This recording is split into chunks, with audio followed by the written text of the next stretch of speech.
কারণ মা যদি মন প্রাণ দিয়ে একটা কথা বলে দেয় সে কথা হবেই হবে, ফলবে। তবে যদি বাবা সেই যোগটা ঠিক থেকে যায়, ঠিক যোগে যোগে যদি পড়ে যায়, আর সেই যোগে যদি মা একবার মন থেকে কিছু বলে দেয়, সে কথাটা তোমার ফলে যাবেই যাবে। সেই সময় আমাদের শ্বাস প্রশ্বাসের মধ্যে সেই সুষমা নাড়িটা যেন চলে, ওটা চললে মা যখনই যে কথাটা বলবে সেটাই ফলে যাবে। যার জন্য তৃতীয় পাণ্ডব অর্জুন লক্ষ্য ভেদ করে দ্রৌপদীকে বিয়ে করেছিল। বিয়ে করে এনে বলেছিল, ও মা, মা গো তোমার জন্য কি এনেছি দেখো। মা কুন্তী বলছে, বাবা যাই আনিস না কেন 5 ভাইয়ে ভাগ করে নে। দ্রৌপদীর হাতটা ধরেছিল, ধরে থাকতে থাকতে অর্জুন চমকে উঠেছে। ও মা, তুমি দেখে বলবে তো আমি কি এনেছি, তারপরে ভাগ করার কথা বলো। মা দ্বিতীয়বার বলছে, খোকা আমি কিন্তু রেগে যাব। আমি বলছি না আজ পর্যন্ত যা যা এনেছিস তোরা 5 ভাইয়ে ভাগ করে নিস, আজকেরও আমি অনুমতি দিলাম, তুই যাই আনিস না কেন 5 ভাইয়ে ভাগ করে নে। দুবার বলা হয়ে গেল, এইবার 3 বারের মাথায়, ও মা তুমি তো দেখে বলছো না, তুমি একবার আমার দিকে তাকাও, আমাকে দেখে বলো। আচ্ছা মা, এই জায়গাটা কি অর্জুনের ভুল ছিল না? যদি একবার বলে দিত মা তোমার জন্য আমি বৌমা এনেছি, এইটা বললেই তো চুকে যেত। ও বেটা ওইটা একবারও বলছে না, শুধু বলছে ও মা কি এনেছি দেখো, কি এনেছি দেখো। এইবার মা 3 বারের বেলা খুব রেগে গেছে। অপদার্থ, কখন থেকে বলছি যাই আনিস না কেন তোরা 5 ভাই ভাগ করে নে, দিতে পারছিস না? যেই না মা রেগে মেগে 3 বারের মাথায় বলেছে, মানে 3 বার তো বলা হয়ে গেছে। এইবার অর্জুন কি করেছে, দ্রৌপদীর হাতটা ছেড়ে দিয়েছে। দ্রৌপদীর হাতটা ছেড়ে দিয়ে বলছে, যুধিষ্ঠির দাদাকে গিয়ে বলছে, দাদা করার তো কিচ্ছু নেই, মা যখন বলেছে আজকে থেকে দ্রৌপদী আমাদের 5 ভাই। কি গো, আজকালকার দিনে একটা ছেলে এরকম বের করে দেখাতে পারবে? রাধে রাধে। তো আজকে যেই না বাবা বলেছে 5 ভাই ভাগ করে নাও, সঙ্গে সঙ্গে আমার তৃতীয় পাণ্ডব অর্জুনের কথা শুনে যুধিষ্ঠির বলছে, তোর মাথা খারাপ? মা তো দেখে বলেনি, দেখে হলে কি বলতো, দেখে তো বলেনি। বলে দাদা মা দেখুক আর না দেখুক বলেছে তো। কৃষ্ণ এসে হাজির। এবার কৃষ্ণকে প্রশ্ন করছে, কৃষ্ণ মা এই বলে ফেলেছে, কি করব বলো। ভগবান 5 ভাইয়ের কাছে করজোর করে বলছে, দেখো মা যেভাবে কথাটা বলেছে, মার কথার উপরে তো আমার কথা খাটবে না, তাহলে আমারও ইচ্ছা 5 ভাইয়ের দ্রৌপদী হোক। এমন সময় বাবা সর্বঘাটের কাঁটালি কলা এসে গেছে। কে গো? নারদ লাগান ভাগান করে এসে বলছে, ঠাকুর তোমার মাথাটা একেবারে গেছে, তুমি যে বলে দিলে একটা স্ত্রী 5 ভাই, তাহলে ভাগাভাগিটা তো করে দিলে না, কে কতদিন কার কাছে থাকবে এইটা তো করে দাও। তো ভগবান হেসে বলছে, নারদ ওই দায়িত্বটা আমি তোমার কাঁধে চাপালাম, তুমি করে দাও। বলে শোনো, দ্রৌপদী যে ভাইয়ের ঘরে থাকবে, সেই ভাইয়ের ঘরে যদি অপর কোনো ভাই প্রবেশ করে, সেই ভাই যাবার অপরাধে তাকে 12 বৎসর যেতে হবে একাকী বনবাস। হয়েছিল বাবা একজনের, যুধিষ্ঠির ঘরে দ্রৌপদী ছিল, আর সেই ঘরে, যে ঘরে যুধিষ্ঠির ঘরের ভিতর থেকে অস্ত্র আনতে যেতে হবে, এক ভক্তের গরু চুরি হয়েছে, আর ওই গরুটাকে বাঁচাবার জন্য তৃতীয় পাণ্ডব অর্জুন ওই গান্ডীব্য ধনুকটা আনতে গেল, আর দ্রৌপদী আর যুধিষ্ঠিরকে দর্শন করেছিল ওই যুধিষ্ঠির ঘরে, আর দর্শন করার অপরাধে অর্জুনকে একাকী যেতে হলো 12 বছর বনে। আর 12 বছর বনে গিয়ে 10 বছর নদীর জল, গাছের ফল, গাছতলায় নিশি যাপন করত 10 বছর, আর বাকি ছিল 2 বছর। আর এই 2 বছর একজনের সঙ্গে দেখা হয়েছিল, কে জানো? ওই যে জায়গাটার নাম হচ্ছে মণিপুর রাজ্য। আর মণিপুর রাজ্যে অর্জুন ঘুরে ঘুরে ক্লান্ত হয়েছে, গাছের তলায় বাবা হেলান দিয়ে ঘুমাচ্ছে, আর একজন খুব রূপবান, ইহা মাথায় মুকুট পরে আছে, রাজ পোশাক, ঘোড়াতে চড়ে এসেছে, এসে দেখে না রাস্তা অবরোধ করে একজন ঘুমাচ্ছে। তা সেই রাজা এসে বলছে, এই যে তোমার তো সাহস কম নয়, আমার রাজ্যে এসে তুমি আমার রাস্তা অবরোধ করো, ওঠো বলছি। অর্জুন চোখটা তাকিয়ে দেখছে একটা রাজা দাঁড়িয়ে আছে। হাই রে, হাতি যখন গদে পড়ে তারপরেটা সবাই জানে, তাই একই জানি আমি তৃতীয় পাণ্ডব, অর্জুন জানে না তো, ওই জন্য বলছে আমার গলা ধাক্কা দিয়ে বের করবে। ঠিক আছে বাবা, অত পরিচয় দেওয়ার দরকার নেই। তা অর্জুন একটু বড় যে, তা অর্জুন সেই রাজার দিকে তাকিয়ে বলছে, যদি না উঠি কি করবে? বলে তোমাকে এক্ষুনি আমি হাত ধরে টেনে বের করে দেব। বলে কই করে দেখাও। তো ঘোড়া থেকে নেমেছে রাজা, আর নেমে কি করেছে, অর্জুনের হাতটা ধরেছে। আর অর্জুনের হাতটা ধরে বাবা এমন করে টেনে তুলতে গেছে, আর মাথা থেকে মুকুটটা খুলে পড়ে গেছে। আর মাথা থেকে যেই না মুকুট পড়ে গেল, ইহা বড় বড় লম্বা লম্বা কেশ ছড়িয়ে গেছে।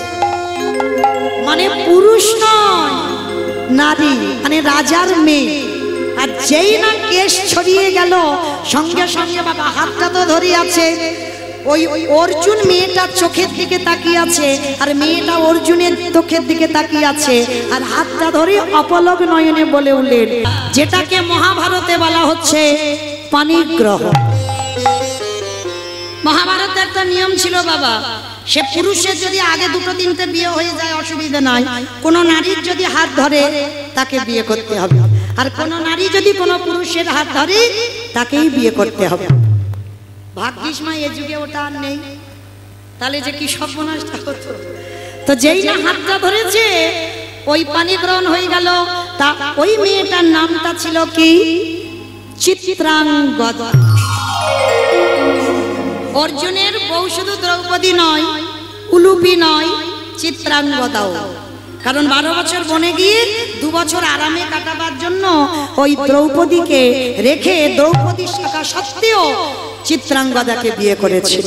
আর চিত্রাঙ্গদার গর্ভে অর্জুনের ঔরসে একটা পুত্র সন্তান হয়েছিল, সূর্যের মতো তেজ, যার নাম ছিল মহাভারতে বভ্রু বাহু। যাই হোক, ওদিকে যাব না বাবা, অনেক বড় কাহিনী, কারণ এটা একটা লীলা, কারণ বলতে বলতে সারা রাতে শেষ হবে না। তো যাই হোক, তাহলে আজকে সেই যে মা কি বস্তু দেখেন, যেটা আজকের অর্জুন এমন করে পেয়েছিল। ভগবানের শুধু একটাই অভিমান, পৃথিবীতে আমি ভগবান, আমি মিথ্যাবাদী হই, কিন্তু আমার ভক্ত যেন মিথ্যাবাদী না। একটা কথা বলে যাই বাবা, দেখবেন মিথ্যা যখন বলবে, তোমার পিছনে অনেক কিছু সাজিয়ে রাখতে হবে, ঠিক কোনো না কোনো দিন তুমি ধরা পড়ে যাবে। কিন্তু তুমি সত্য কথা বলো, হয়তো তুমি অপ্রিয় হবে, কিন্তু সত্য কথা যদি তুমি বলতে পারো, কেউ যদি সন্তুষ্ট না হয়, আমার ভগবানের কাছে তুমি একেবারে খাঁটি একজন মানুষ। কিন্তু সদাই সত্যের পথে থাকতে হবে, সদাই ধর্মের পথে থাকতে হবে। কারণ ভগবান এই কথাটা তো ভীষ্মকে বলেছিল, আমি মিথ্যাবাদী হব, কিন্তু আমার ভক্ত যেন জীবনে মিথ্যাবাদী না হয়। কিরকম? ভগবান প্রতিজ্ঞা করেছিল, বাবা আমি অস্ত্র ধরবো না। কুরুক্ষেত্রের মাঠে ভগবানের একটা দৃঢ় প্রতিজ্ঞা, আমি অস্ত্র ধরবো না। আর পিতামহ ভীষ্ম কায়দা করে বলেছিল, কৃষ্ণ আমি তোমাকে অস্ত্র ধরিয়ে তবে ছাড়বো, আমি অস্ত্র ধরিয়ে তবে তোমার ছাড়বো। এবার কি হয়েছে, ভক্ত ভগবানের প্রতিজ্ঞা, অমাইরা কে জিতবে আর কে হারবে? ভগবান প্রতিজ্ঞা যে আমি ধরবো না, ভক্তের প্রতিজ্ঞা আমি তোমার ধরাবো। তাহলে কি করবে? এইবার বাবা এমন একটা বাণ ছেড়েছে, সেই বাণটা অর্জুনের বুকে লাগলে অর্জুন হরি বলবে। ভগবান জানে কিন্তু, আর ভীষ্ম জেনেই বাণটাকে ছেড়েছে। তা বাণটা যখন আসছে অর্জুনের দিকে, ভগবান ভয়ে চমকে উঠেছে, কারণ ওই বাণটা অর্জুনের গায়ে লাগলে অর্জুন আর বাঁচবে না। তা কি করবে? ভগবানের হাতে কোনো তো অস্ত্র ব্যবহার করবে না, প্রতিজ্ঞাবদ্ধ। ভগবান অস্ত্র যখন পাচ্ছে না, একেবারে রথ থেকে নেমে এসে একেবারে একটা চাকা টেনে খুলে নিয়ে, আর চাকা খুলে নিয়ে একেবারে ভীষ্ম যে বাণটা ছেড়েছে, ভীষ্মের সামনে গিয়ে ঢাল হয়ে দাঁড়িয়ে। যেই না চাকাটা নিয়ে বাবা ওই বাণটা আটকেছে, ভীষ্ম খিলখিল করে হেসে উঠেছে। ভগবান বলছে, ভীষ্ম তুমি হাসছো কেন? বলে, কৃষ্ণ হাসবো না, তুমি তো প্রতিজ্ঞা করেছিলে অস্ত্র ধরবে না, তাহলে ধরলে যে বড়। ভগবান হেসে উঠেছে, বলে দেখো আমি যদি মনে করতাম যে আমি ধরবো না তো ধরবো না, তাহলে ধরলে কেন? ভীষ্ম আমি যদি অস্ত্র না ধরতাম তাহলে তো তুমি মহাভারতে মিথ্যাবাদী হতে। তুমি প্রতিজ্ঞা করেছো অস্ত্র ধরাবে, আর আমি প্রতিজ্ঞা করেছি আমি অস্ত্র ধরবো না, তাহলে আমি যদি না ধরতাম তাহলে তুমি মিথ্যাবাদী হয়ে যেতে। এই হলো আমার ভগবানের চরিত্র। তাহলে সেই ভগবানকে ডাকতে গেলে সবার আগে প্রয়োজন মা বিশ্বাস। এই বিশ্বাস আর ভক্তি, এই দুটো জিনিস বাবা আঁকড়ে ধরতে হবে। আপনারা মনে করছেন এত ভক্তি করি, এত ভগবানের বিশ্বাস, কিন্তু কৃপা তো হয় না। বাবা এ জন্মে নাই বা হলো, এর পরের জন্মে নাই বা হলো, তারপরের জন্মে নাই বা হলো।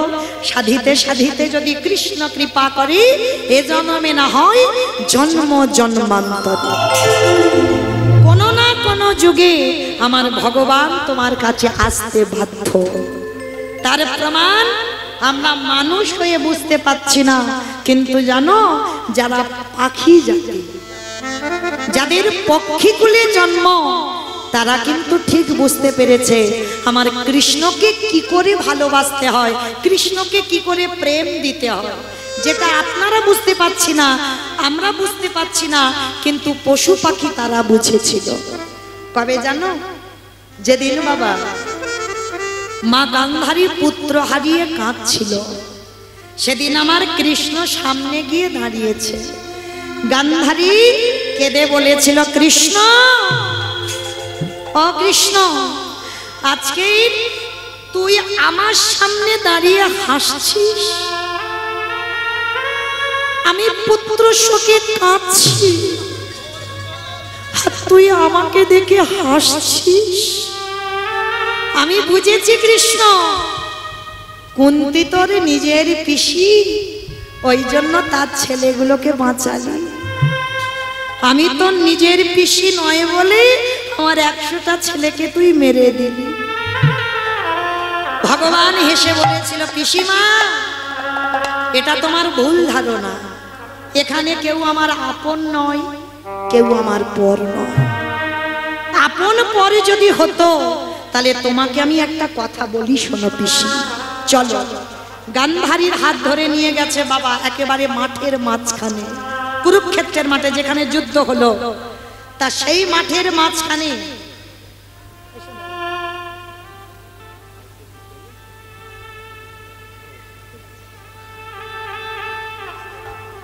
আজকে কুরুক্ষেত্রের মাঠে যেই না দাঁড়িয়েছে, দাঁড়াতেই বাবা আমার ভগবান কৃষ্ণ গান্ধারীকে দেখাচ্ছে, অপিসি ওই দেখো কি যেন একটা দেখা যাচ্ছে। গান্ধারী রেগে গেছে, কৃষ্ণ ছি ছি ছি ছি ছি, আমি মা কাঁদছি, তুই আমার পাখির বাসা দেখাচ্ছিস? না পিসি, আমি তোমার পাখির বাসা দেখাইনি, ভালো করে দেখো তো। ওই বাসাতে টোনা টুনি মানে টুনটুনি তার স্বামী তার 5টা বাচ্চা ওখানে থাকে। অপিসি শোনো, এবার তোমাকে কথাটা বলি। যেদিন যুদ্ধ শুরু হবে ঢেরি পিটিয়ে গেল,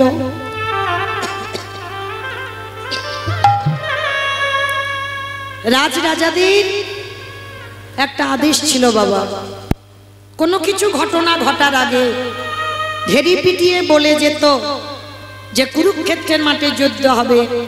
তো এখানেও বলে গেল, শোনো শোনো শোনো, আর 3 দিন পরে কুরুক্ষেত্রের মাঠে যুদ্ধ শুরু হবে, তোমরা যে যেখানে আছো এখান থেকে সবাই পালিয়ে যাও। যখন কথাটা বলা, তো ওই টুনটুনি পাখি তার বাচ্চাদের নিয়ে বসে আছে, স্বামী মানে পুরুষ পাখিটা স্ত্রী পাখিকে ডাকছে, ও গিন্নি গিন্নি চলো এবার আমার বাচ্চাগুলোকে নিয়ে আমরা অন্য জায়গায় একটা বাসা বাঁধি। বলে কেন? বলে আরে শুনলে না, বলে গেল 3 দিন পরে যুদ্ধ শুরু হবে। অগিনী আমাদের বয়স হয়েছে, আমরা মরে যাই, কোনো যায় আসে না, কিন্তু আমার 5টা বাচ্চার যদি কিছু হয়ে যায়, একটা কাজ করো, চলো আমরা অন্য জায়গায় গিয়ে বাসা বাঁধি। স্ত্রী পাখিটা করজোর করে স্বামীর কাছে বলছে, স্বামী তোমার এত ভয় কিসে? দেখি গোবিন্দ কি করে। ছোটবেলা থেকে যে আমি তাকে ভালোবাসলাম, ছোটবেলা থেকে যে আমি তাকে ডাকলাম, আমাকে দেখতে হবে না শেষের দিনে আমার ব্যবস্থা সে কি করে রেখেছে। কি গো, এই যে এত কষ্ট করে কীর্তন, একটু ঠান্ডা লেগেছে বাবা, সময়টা তো খারাপ, তাই এই ঠান্ডাটা লেগে একটু গলাটাও বসেছে। তাহলে এই যে এত কষ্ট করে চিৎকার করে বাবা কীর্তন, তাহলে এই যে এত কষ্ট করে ভগবানের নাম বলছি, বিশ্বাসটা তো রাখতে হবে যে কোনো না কোনো দিন আমার সামনে সে এসে দাঁড়াবে।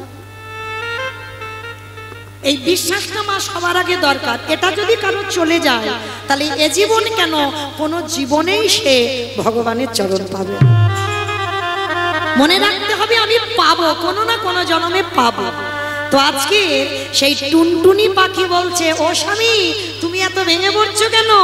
দেখি গোবিন্দ কি করে।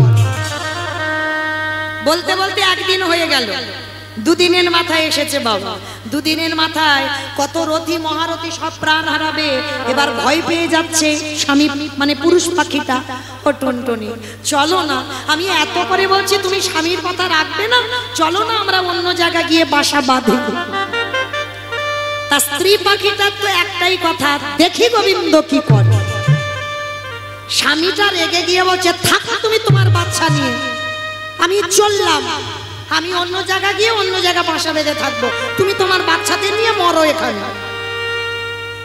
তার টুনটুনি পাখি মানে স্ত্রী পাখি হেসে বলে উঠলেন, ও স্বামী আমি তো জানি তুমি চলে যাবে, কারণ তুমি তো আমার চিরদিনের স্বামী নয়, তুমি হলে আমার 2 দিনের পতি। ও মাইরা, আচ্ছা এইখানে যারা যারা আমরা নারী জাতি আছি, জানো সতী নারী কাকে বলে? এই জগতে দ্বারে 2টি পতি, মানে যার 2টো স্বামী সেই হয় সতী। কই দেখি একবার হাত তুলে দেখা তো, কার 2টো স্বামী আছে? তোলো তোলো। ওমা জানাজানি হয়ে যাবে, ওই জন্য তুলছো না? হাই ভগবান, কি গো এখানে সবার তো 2টো করে স্বামী গো। হ্যাঁ, একে ঘরে পতি আগে বাইরে পতি, এক ঘরে পতি আর বাইরে পতি। ঘরের পতিটা কে? এই অগ্নি সাক্ষী করে তুমি জাত দেওয়া শীতে সিঁদুর পড়ছো, ওটা তোমার স্বামী? ধুর, তোমার বিয়ে তো একজনের সঙ্গে আগে হয়েছে, পরে তোমার স্বামী দিয়েছে শীতে শেষে। হ্যাঁ, সেটা হলো আমার জগৎপতি। হ্যাঁ, এটা আমার কথা নয়, যখন রাসলীলা শুনবে তখন বুঝতে পেরে যাবে। যখন গোবিন্দ আমার গভীর রাত্রিবেলা মুরলী বাদন করলো, ব্রজগোপীরা সপ্ত পতিপুত্র ত্যাগ করে চলে গিয়েছিল, আর যখন গেল তখন আমার গোবিন্দ ডেকে বলেছিল, কি গো তোমরা পতিপুত্র ত্যাগ করে রাতের অন্ধকারে এসেছো, তোমরা তো সব অসতী হয়ে গেলে। তা তখন গোপীগণ বলেছিল, বলে ভগবান সারা জীবন তো চুরি করা অভ্যাস, সারা জীবন তোমার চরিত্রটা চুরি করা, তুমি ধর্ম কি জানবে? শোনো, ধর্ম এটাই বলে এই জগতে দ্বারা 2টো স্বামী, সেই তো হয় সতী নারী। বলে বুঝলাম না গোপীগণ, একটু বুঝিয়ে বলবি? কে বলছে? আমার ভগবান, একটু বুঝিয়ে বলো। বলে শোনো, সতী তারাই হয় যাদের ঘরে পতি বাইরে পতি।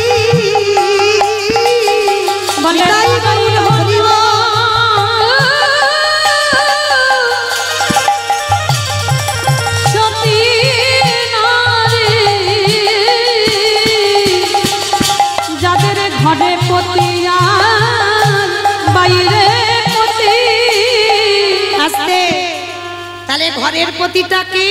আমার অনাদির আদি গোবিন্দ। কোন ঘর? ইট বালি সিমেন্টের ঘর নয়, রক্ত মাংসে দেহে গড়া ঘর। এই ঘরে কৃষ্ণ, বাম দিকে সবার বসে আছে, দেখেন ধপ ধপ ধপ, ওটাই তো কৃষ্ণ। আর লক্ষ্য করেন বাইরের পতিটা কোথায়? বাবা দেখাশোনা করে অগ্নি সাক্ষী করে যার হাতে দিল, সেইটা হলো তোমার বাইরের পতি। তাহলে দুই পতিকে যে সমান সমান ভালোবাসতে পারবে এই জগতে, সেই হবে একমাত্র সতী নারী। এইবার লক্ষ্য করে দেখেন, টুনটুনি পাখি তার স্বামীকে বলছে তুমি চলে যাও, আমি তো জানি তুমি দুদিনের পতি, তুমি যাবে, যতদিন আমার যৌবন ততদিনে তুমি আমার, আরে যেদিন আমার যৌবনে চলে যাবে তুমি আমায় ফেলে রেখে চলে যাবে, তাহলে যাও, আমার কোনো অসুবিধা নাই, কিন্তু আমার একটা কথা, দেখি গোবিন্দ কি করে। দেখতে দেখতে পুরুষ পাখিটা মনে মনে ভাবলো ওকে ফেলে চলে যাব, এতদিন সংসার করেছি, যাব না, থাকি, মরতে হয় দুই লোকে একসঙ্গে মরবো। তা পুরুষ পাখিটা রয়ে গেল। 3 দিনের মাথায় বাবা যুদ্ধ শুরু হয়ে গেল। রথী মহারথী কত বড় বড় রথ ঘোড়া সব ভেঙে চৌচিরে হয়ে যাচ্ছে। পুরুষ পাখিটা আবার ডাক দিয়েছে, ও টুনটুনি, দেখতে পাচ্ছ কত রথী মহারথী প্রাণ হারাচ্ছে, আর ওদের মধ্যে আমাদের ক্ষুদ্র প্রাণ, আমরা কি বাঁচবো বলে মনে হয়? চলো না কোথাও চলে যাই। টুনটুনি পাখি বলল, কত সোজা নয়, এতদিন যাকে ভালোবাসলাম দেখবো না সে শেষে আমার জন্য কি ব্যবস্থা করে রেখেছে গো স্বামী। শুধু রথী দেখলে, মহারথী দেখলে, হাতি দেখলে, ঘোড়া দেখলে, সব দেখলে, কই অর্জুনের রথের সামনে যে দাঁড়িয়ে আছে একবার দেখতে পাচ্ছ? দেখে নাও নয়ন ভরি, যে চরণ পাবার লাগে যোগে গণে যোগে পায় না, মনে গানে মনে পাগায় না, ব্রহ্মা ব্রহ্ম লোকে পাই না, শিব শিব লোকে পাই না, ইন্দ্র ইন্দ্র লোকে পাই না। সেই মূল্যবান সম্পদ তোমার সামনে দাঁড়িয়ে আছে, ওগো স্বামী গো, একেবারে নয়ন ভরে তুমি দেখি বলি আমি দেখা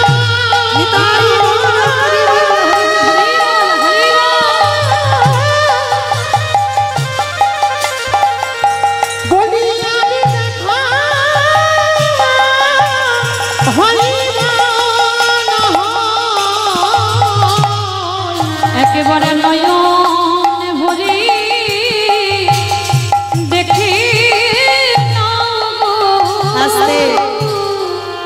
এইবার টুনটুনি বলছো, স্বামী চলো আমরা 5টা বাচ্চাকে নিয়ে না ওই রথের চাকার তলায় মাথাগুলো পেতে দিয়ে বসবো। হ্যাঁ গো, এখন আমরা বেঁচে আছি আর তুমি বলছো আমাদের মাথাগুলো চাকার ভিতরে দেব, তাহলে চাকা যদি উঠে যায় আমরা মরে যাব তো। বলে ওটাই তো চাই, কারণ তুমি বোধহয় জানো না, যদি জগতে কোনো ভক্ত মরা দেহ রেখে শুভ কাজে যায়, তারে দিন নাকি ভালো যায়, তারে দিন নাকি শুভ হয় গো কৃষ্ণ।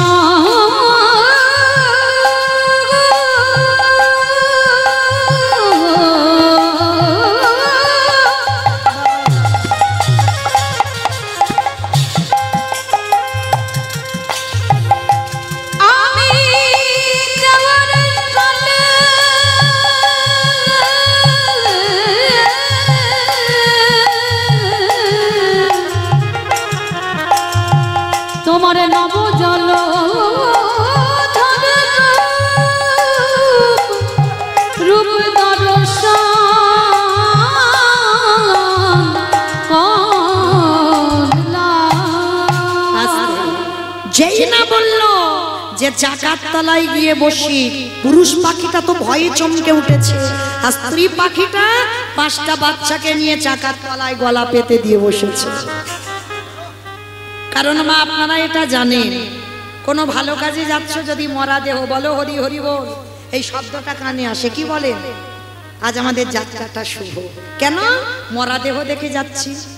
তবে কি মা সব মরা? মা সব মরা? কেউ যদি গলায় দড়ি দিয়ে মরে, কেউ বিষ খেয়ে মরে, কেউ যদি বোতল খেয়ে পড়ে থাকে, সে মরা দেহ দেখলে কাজ হবে না। তাহলে কোন মরা? এই জীবনে যদি কোনো একজন ভক্ত মানুষ কৃষ্ণ নামে জিহ্বায় বলতে বলতে, কৃষ্ণ নাম কানে শুনতে শুনতে যদি কোনো ভক্তের দেহ হতে প্রাণ পাখি উড়ে যায়, যে জনে কৃষ্ণ হরি বল হরি বল হরি বল।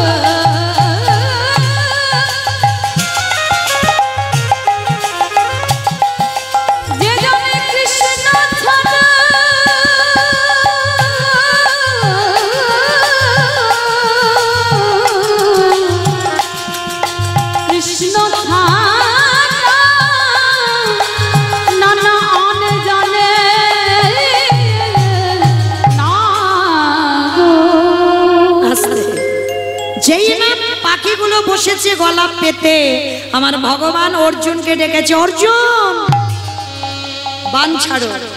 তবে দেখো এমন বান মারবে দুর্যোধনের হাতির গলার যে ঘন্টায় ঘন্টায় যেন লাগে। আর যেই না বানটা ছাড়া ঘন্টায় লাগলো, ঘন্টা কেটে মাটি পড়ে গেল।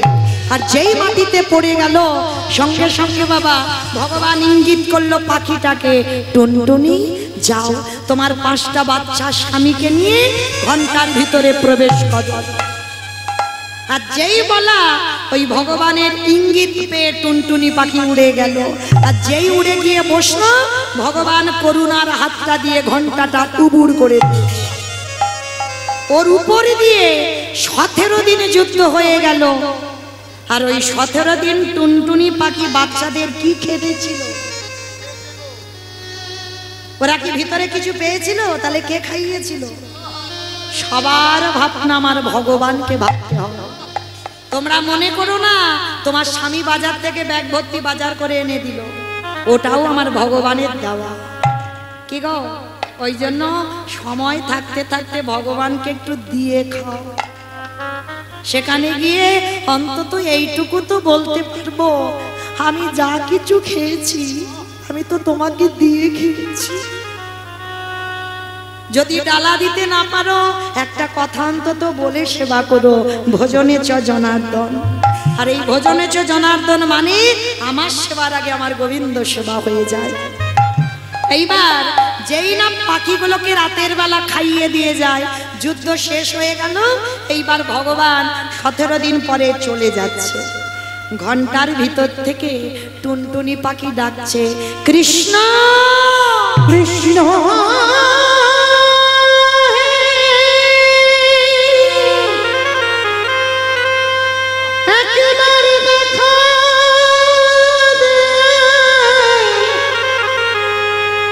তুই নাকি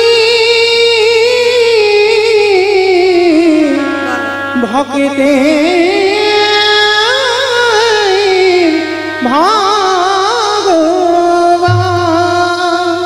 যেই না কৃষ্ণ বলেছে, ভগবান পিছনে তাকিয়ে মনে পড়েছে টুনটুনির কথা।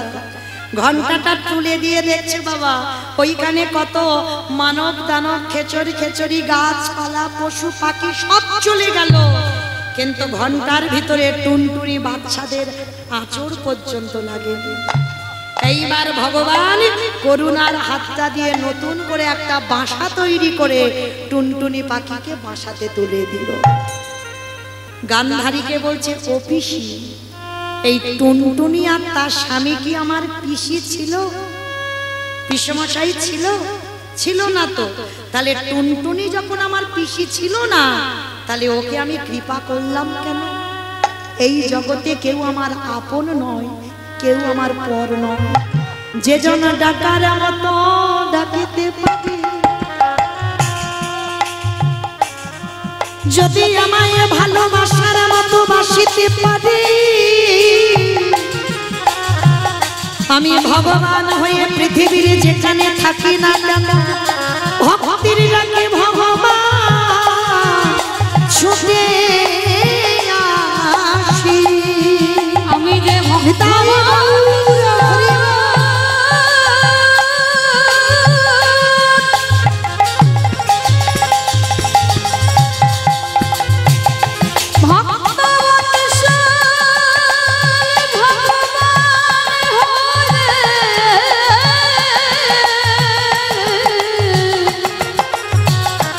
তাই তো ভক্ত নানা রহিতে না। তাহলে মায়েরা জগৎ সংসারে ভগবানকে যদি একটু ভক্তি ভরে আমরা কেউ ডাকতে পারি, সেই বিশ্বের স্রষ্টা মালিক ভগবান যেখানে থাকুক না কেন আজকের পাগলের মতো আমার এই হরি নামে এসে যোগ দেবে। জানো এই যেদিন মহাভারতে বাবা কুরুক্ষেত্রের মাঠে যুদ্ধ হবে, যুদ্ধের ঠিক প্রারম্ভে ভগবান কৃষ্ণচন্দ্র যুধিষ্ঠির মহারাজকে ডেকেছিল, যুধিষ্ঠির দাদা,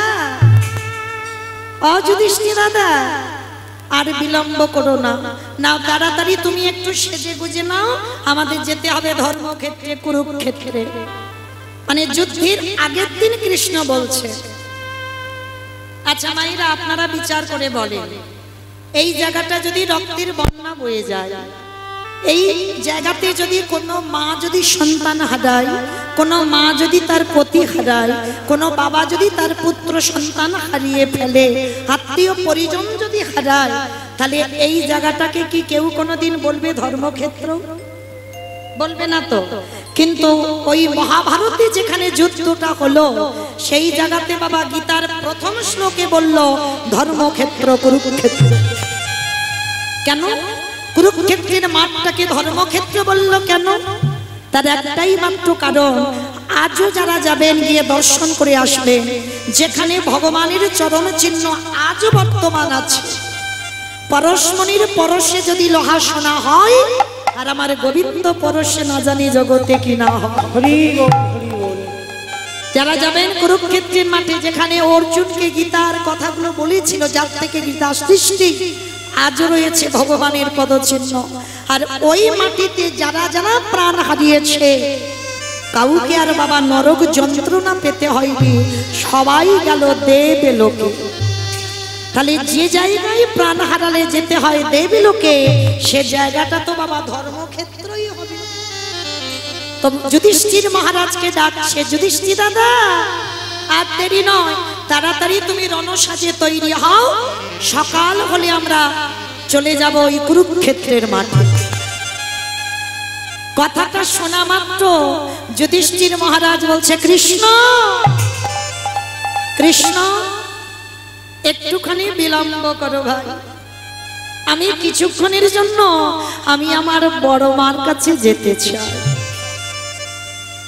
বাবা আপনারা এখানে শাস্ত্র জ্ঞানী, তত্ত্ব জ্ঞানী, আপনারা তো জানবেন যুধিষ্ঠির বড় মাটা কি। 100 ছেলের মা গান্ধারী। তা যেই না আমার যুধিষ্ঠির বলল যে গান্ধারীকে প্রণাম করতে যাব, ভগবান কৃষ্ণ চমকে উঠেছে, অসম্ভব, তোমার কি মাথা খারাপ হয়েছে? যে বড় মা সারা জীবন ঠাকুরের কাছে মানত করে, কবে তোমার পতন হবে, কবে 5 ভাইয়ের মৃত্যু হবে, ভগবানের কাছে মানত করে বসে বসে, আর তুমি কিনা যুদ্ধে যাবার আগে সেই বড় মাকে প্রণাম করবে? যুধিষ্ঠির করজোড় করে বলল, কৃষ্ণ আমার বড় মা আমার খারাপ চায়, আমার বড় মা আমার অমঙ্গল চায়, কিন্তু আমি তো আমার বড় মার কোনোদিন খারাপ চাই, কারণ সে তো আমার মায়ের থেকেও বড়, আমার বড় মা। এমনি এমনি গেছে বাবা সশরীরে স্বর্গে, তার প্রত্যেকটা পদক্ষেপ ছিল ধর্মের পথ, ধর্ম ছাড়া কোনোদিন অধর্ম করেনি। তাই তো বাবা 4 জন ভাই দ্রৌপদী সব চলে গেল, শুধু যুধিষ্ঠির একা গিয়েছিল একটা কুকুরকে সঙ্গে নিয়ে সশরীরে স্বর্গে। কেন গেল? প্রত্যেকটা পা ফেলা ছিল তার ধর্মের পথ। তো সেই যুধিষ্ঠির মহারাজ বলছে, কৃষ্ণ এইটা যদি অন্য কেউ বলতো আমি মানতাম, কিন্তু তোর মুখে সাজে না ভাই। কারণ আমি জানি আমার বড় মা খারাপ, আমি জানি আমার বড় মা ঠাকুরের কাছে মানত করে কবে আমার মৃত্যু হবে, আমি সবটাই জানি। তাহলে জানো তো যাচ্ছ কেন? কারণ সে যে আমার বড় মা। ওরে কৃষ্ণ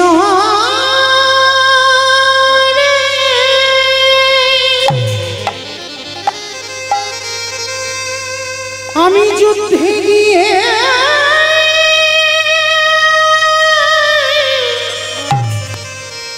যদি ফিরে না আসি কৃষ্ণ তবে বড় মার চরণে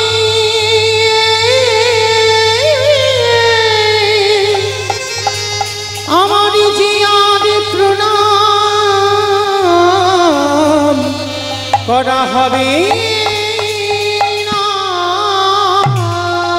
অসম্ভব! তুমি যুদ্ধে যাবার আগে বড় মাকে প্রণাম করবে? সে তোমার শত্রু। তাতে কি হয়েছে কৃষ্ণ? আমি তার কাছে শত্রু, কিন্তু আমার বড় মা তো আমার শত্রু নয়। আমি যাব, একবার আমি প্রণাম করে আসি। কৃষ্ণ তুমি ক্ষণকাল বিলম্ব করো, আমি যাব আর আসব। ঠিক আছে যুধিষ্ঠির দাদা, তুমি কিন্তু দেরি করবে না, কেমন? প্রণাম করেই চলে আসবে। ঠিক আছে কৃষ্ণ, আমি যাব আর আসব। আর গান্ধারী মা তখন কোথায় গো? সবাই বলে গান্ধারী ভালো নয়। না গো না, গান্ধারীর হৃদয় কৃষ্ণ প্রেম ছিল। যুদ্ধে যাওয়ার আগের দিন সারা রাত বসে বসে কাঁদছে গান্ধারী। কেন জানো? মা তো, এই মা জাতিটা এমন না, সন্তানের মঙ্গল আর অমঙ্গল সবার প্রথমে বুকটা বুঝতে পারে। গান্ধারী বসে বসে বুঝতে পেরেছে যে আমার 100টা ছেলে যুদ্ধে যাবে, আর কেউ ফিরবে না। বসে বসে কৃষ্ণের প্রতিচ্ছবির কাছে কাঁদছে। কৃষ্ণ পারতিস না তুই 99টা ছেলেকে খারাপ করে দিতে? পারতিস তো আমার একটা ছেলেকে কৃষ্ণ ভক্ত করতে? কেন করলি না? সবকটা ছেলেকে তুই একেবারে অধার্মিক করে দিলি। পারতিস না একটা ছেলে কৃষ্ণ ভক্ত করতে? বসে বসে বলছে আর গান্ধারী কাঁদছে। আর সেই সময় যুধিষ্ঠির প্রণাম করবে বলে এসেছে, দরজায় এসে ডাকছে, বড় মা, বড় মা, ও বড় মা। যেই না বড় মা বলে ডেকেছে, গান্ধারীর কানে গেছে। যুধিষ্ঠির আবার চমকে উঠেছে।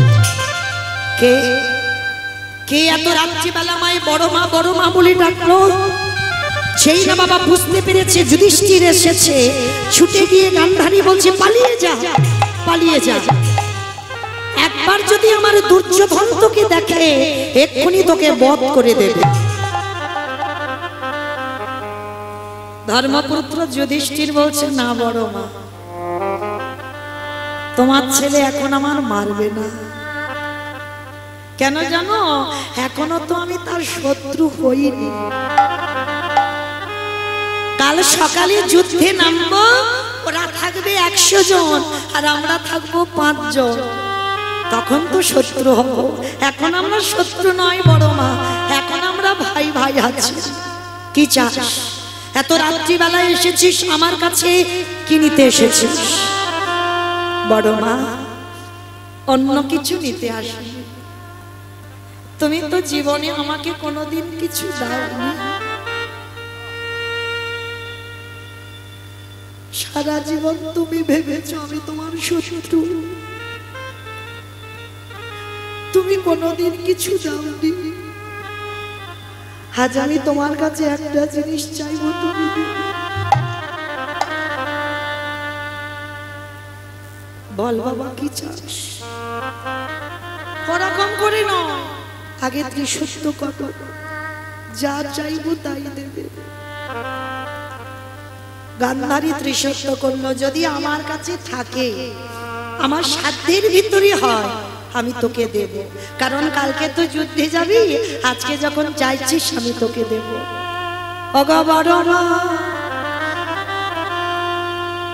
দিদি যদি তুমি আমার একটা ধনে দাও, একেবারে মাথায় হাত দিয়ে আশীর্বাদ করো, কালে যুদ্ধে গিয়ে যেন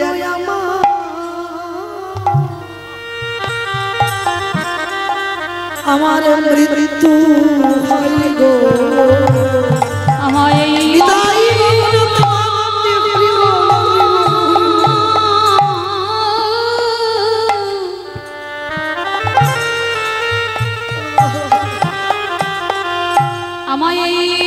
আশীর্বাদ করো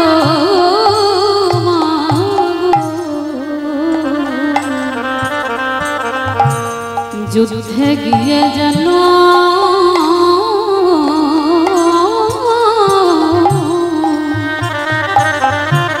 আমার মরণ হয় গো। কি বলছিস তুই? আমার কাছে তুই আশীর্বাদ নিবি, আমি তোকে বলবো যে কালকে যেন তোর মরণ হয়। হ্যাঁ বড় মা, হ্যাঁ রে, যুদ্ধে যাচ্ছিস তুই, মৃত্যু চাইছিস কেন? বড় মা গো, বড় দাদা বেঁচে থাকলে যদি কোলের ভাই চলে যায়, তারা যে কত জ্বালা কত যন্ত্রণা যে হারিয়েছে সেই তো জানে। আমি চাই না, আমি কতবার বারণ করেছি এই রক্তের খেলা আমরা খেলবো না, কিন্তু বড় মা দুর্যোধন শুনছে না। তাই আমি চাই আমি বড় হয়ে বেঁচে থাকবো, আর আমার কোলের ভাই চলে যাবে, আমি দেখতে পারবো না। তুমি একবার আশীর্বাদ দাও যেন কালকেই আমার মৃত্যু হয়। সব থেকে বড় শত্রুর হৃদয় দুলে উঠল, যে গান্ধারী সারা জীবন মঙ্গল চাইল, সেই গান্ধারী কেঁদে উঠেছিল, ওরে খোকা রে, যে বড় মা তোরে ভালো চাইলি, সেই বড় মা জীবনে প্রথমবারে তোরে আশীর্বাদ দেবে। একদিন যদি তুই আমায় বড় মা বলে ডেকে থাকিস, আরে যদি তুই আমার বংশের সন্তান হোস, আমি তোকে আশীর্বাদ দিলাম, ওরে যথা ধরে মা তথা জয় রে।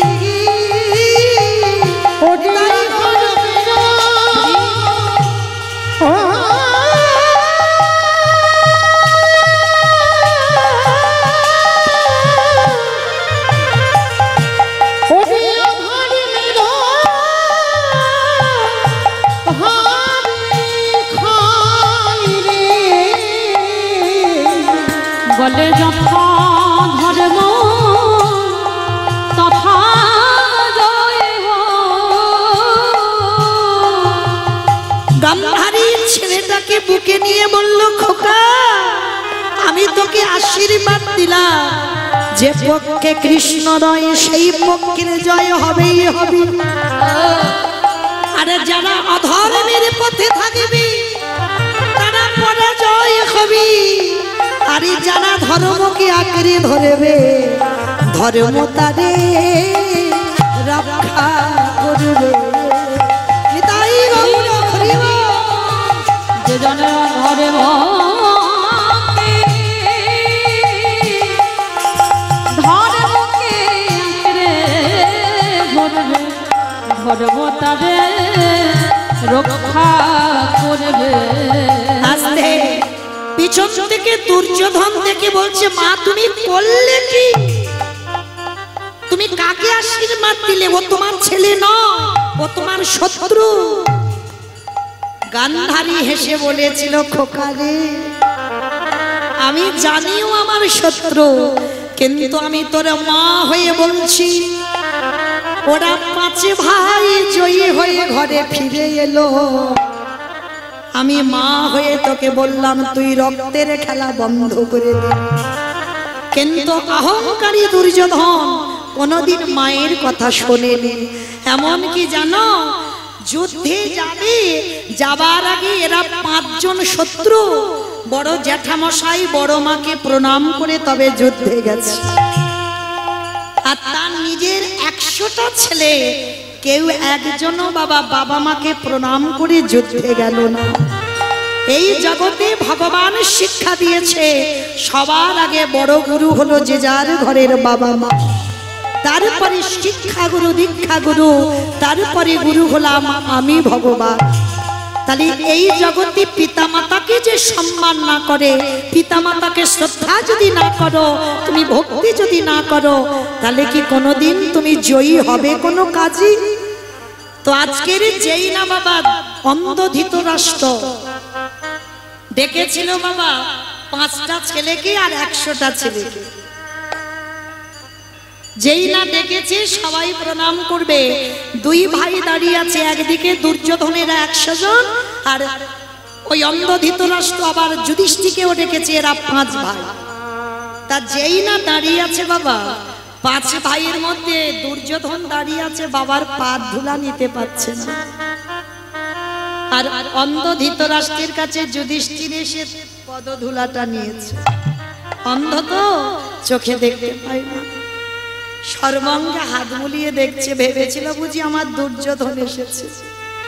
কারণ নিজের ছেলের প্রতি তো একটা টান বেশি থাকবে বাবা, যত ভাইপোদের ভালোবাসুক না কেন নিজের ছেলের থেকে তো বেশি নয়। ভেবেছিল যুদ্ধের আগে বোধহয় আমার দুর্যোধন আমার কাছে এলো, কিন্তু আসেনি বাবা।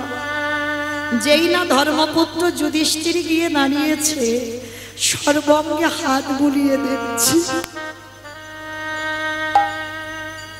বংশের বড় ছেলে এসেছিস, যাক আমার নিজের ছেলে যখন এলো না, তুই যখন এলি, আমি মাথায় হাত দিয়ে তোর আশীর্বাদ দিলাম।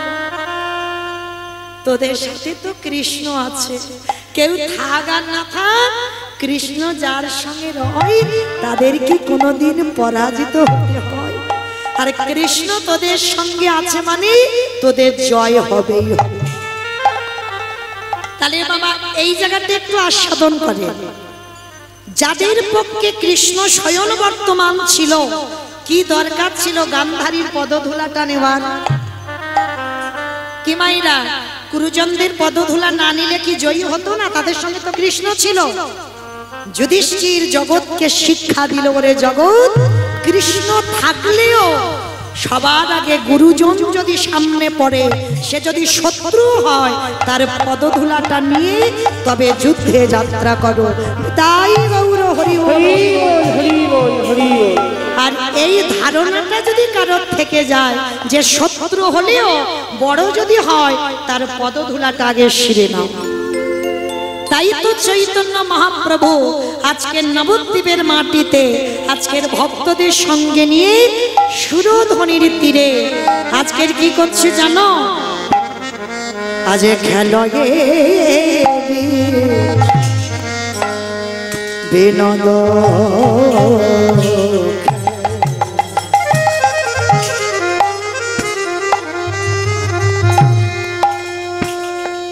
আমার গোড়াবন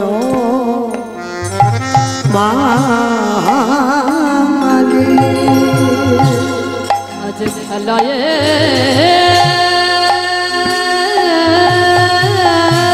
মাইরা তুলু ধনি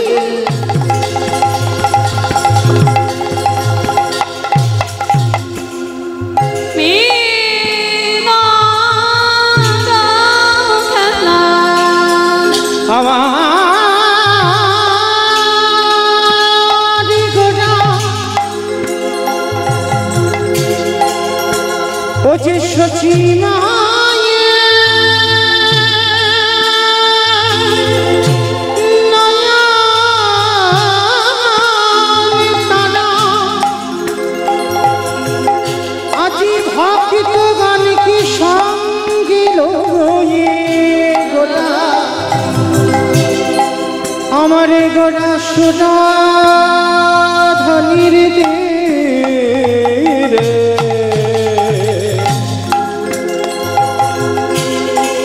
আজ বকে তো গানিকে সঙ্গে লইয়ে কেমন বিনা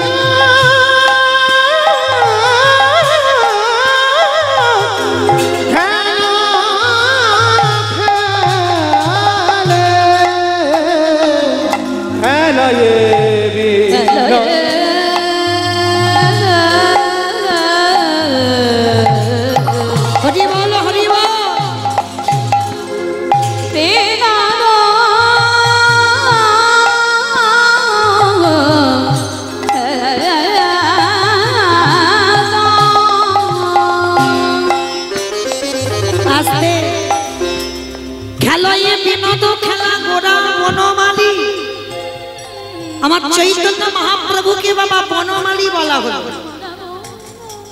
আমাইরা এই মালিকাদের বলে, মালিকাদের বলে মা,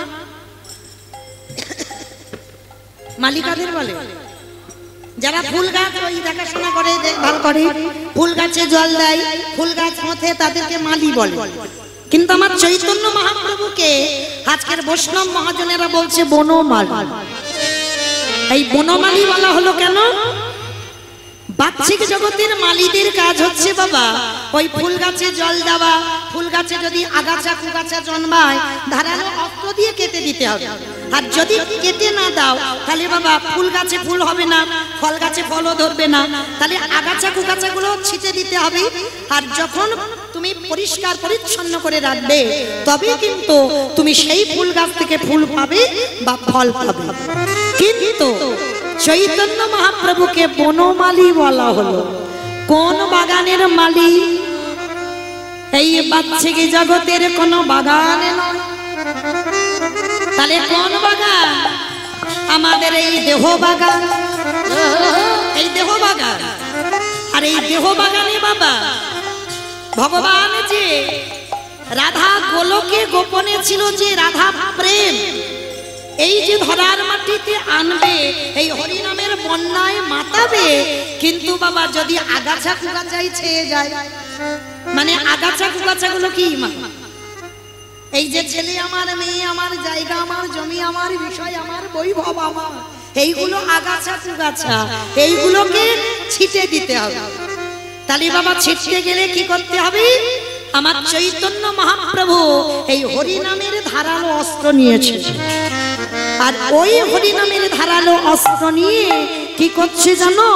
ওই নবদ্বীপের মাটিতে যাকে দেখতে পাচ্ছে 24 বছরের একটা ছেলে 7 বছরের মায়ের পা ধরছে, 24 বছরের ছেলে 80 বছরের বাবার পায়ে ধরছে, 24 বছরের ছেলে শেষে ধুলায় গড়াগড়ি দিয়ে বলছে তোমরা কৃষ্ণ বলো। তাই কি করছে জানো? ওই অস্ত্রটা নিয়ে খেলায়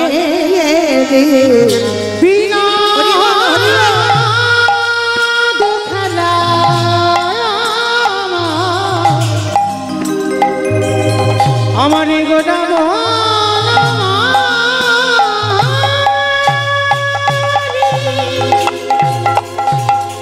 আবারে বলি নবে হাট বাঙালি ভক ভক ভক যত ভক্ত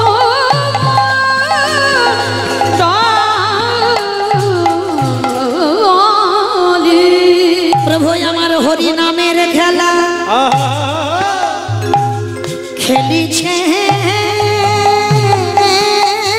প্রভু আমার আজ হরি নামে খেলা খেলিছে। আস্তে এই জায়গাটা দেখেন বাবা, শুধু কি আমার কলিযুগে আমার বয়স্ক বাবারা ওই রাস্তার ধারে বসে বসে তাস খেলে? হ্যাঁ, শুধু আমাদের ছোট ছোট ছেলেরা কি মোবাইলে খেলে? আমার ভগবান খেলে না? ভগবান তো প্রত্যেকটা যুগে যুগে খেলেছে গো, প্রতিটা যুগে যুগে ভগবান খেলেছে। দেখেন সত্য যুগের 4 নারায়ণ হয়ে খেললো, বাসুদেব নারায়ণ, শঙ্কর্ষণ নারায়ণ, প্রদ্যুষ্ণ নারায়ণ, অনিরুদ্ধ নারায়ণ, এই চার নারায়ণ হয়ে আমার ভগবান সত্য যুগে খেলেছিল।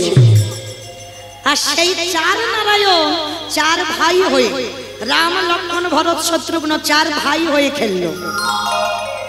কিন্তু মা, ভাইয়ে ভাইয়ে খেলে কি সুখ হয়? কি বাবা সুখ হবে? ভাই ভাই যতই তুমি মিল থাকুক না কেন, ভাই ভাই কিন্তু খেলে আনন্দ হয় না। ভগবান মনে মনে করলো তাহলে ভাই ভাই খেলবো না, এবারে একটু খেলোয়াড়ের সংখ্যা বাড়িয়ে দেব। ত্রেতা যুগ চলে গেল, এলো দ্বাপর যুগ। 12 জন প্রধান আর 12 জন উপর প্রধান, 24 জন বন্ধু নিয়ে ভগবান আমার গোষ্ঠীর খেলা খেলছে। আর খেলতে খেলতে বাবা তবুও শখ মিটছে না, আশা মিটছে না, যেন আনন্দ হচ্ছে না। হবে কি করে গো?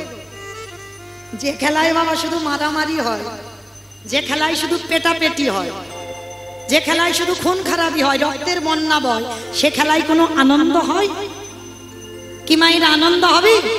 প্রত্যেকটা খেলায় বাবা দেখবেন হার জিত আছে, এক দল হারবে এক দল জিতবে। কিন্তু ভগবান চিন্তা করলো কলিযুগে আমি আর হার জিতের খেলা খেলবো না।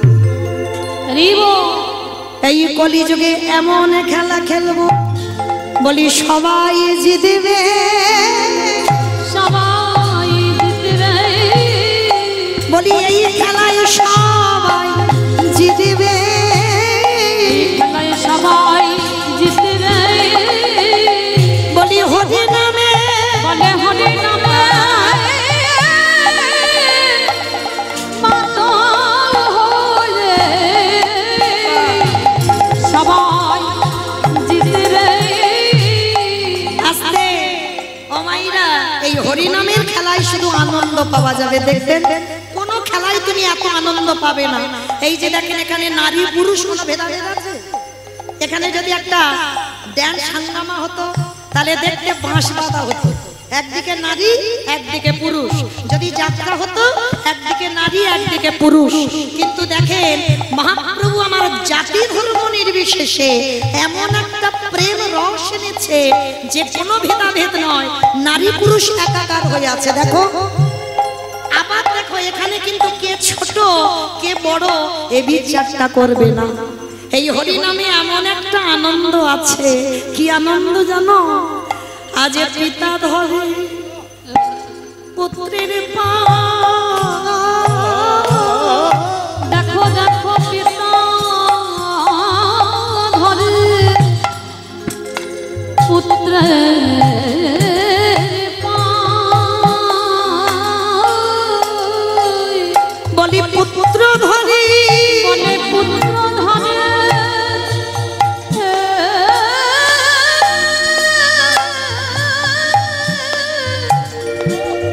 দেখো পিতার পায়, দেখো পিতা ধরে পুত্রের পায়, শুধু পায়ে ধরে না, আর কি করে জানো? বলি ধরা ধরি আর জরা জরি, ধরা ধরি আর জরা জরি, হৃদয় গৌর ধরা ধরিয়া জরা জরি, বলে হরি নামে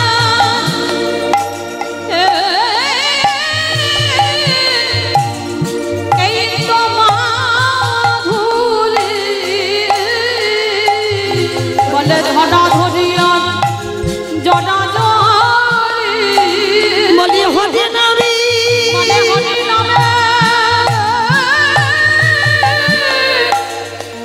বলে এই তো মাধুরী,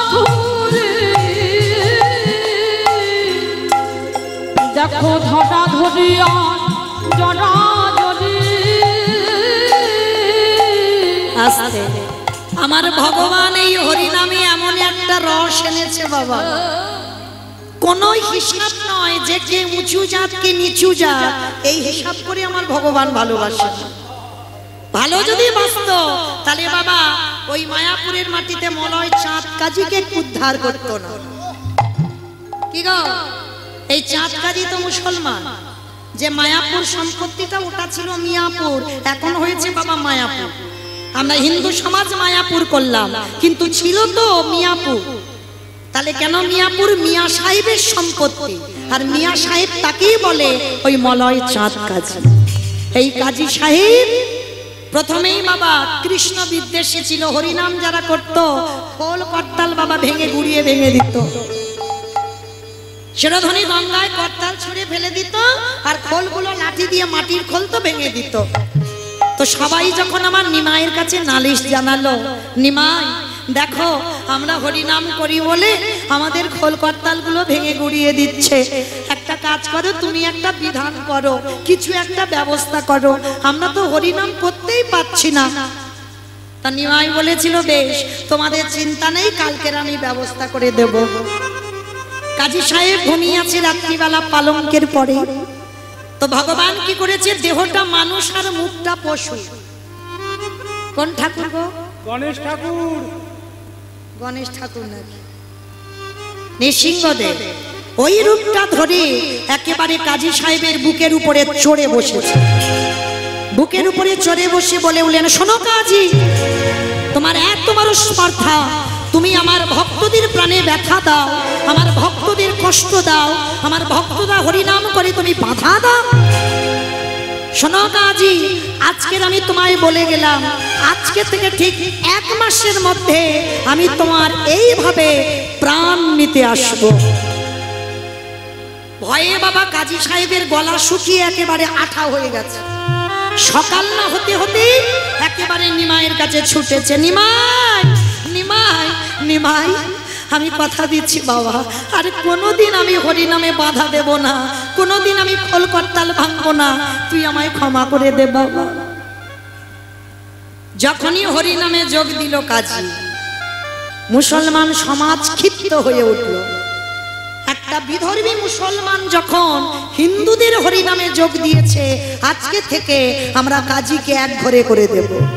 কাজী মরে গেলে কাজীর দেহটাকে কেউ কবরে নিয়ে যাব না।